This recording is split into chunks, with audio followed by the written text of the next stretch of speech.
என்ன மம்மி வந்திருக்காளா? உன் ஃபுட்டு எங்கே இருக்கு? அங்கே இருக்கா உன் ஃபுட்டு? அங்கே இருக்கான் அவன் ஃபுட்டு. அங்கே இருக்கா உன் ஃபுட்டு?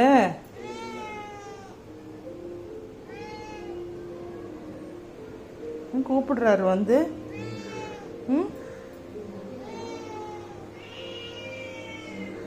அம்மா வந்திருக்காளா? அம்மா வந்திருக்காளாடி சொல்லும். கூப்பிட்டு வர்றியாடி என்னைய? இது அம்மாவுக்கு பால் வைக்கலாம். வா வா வா வா வா.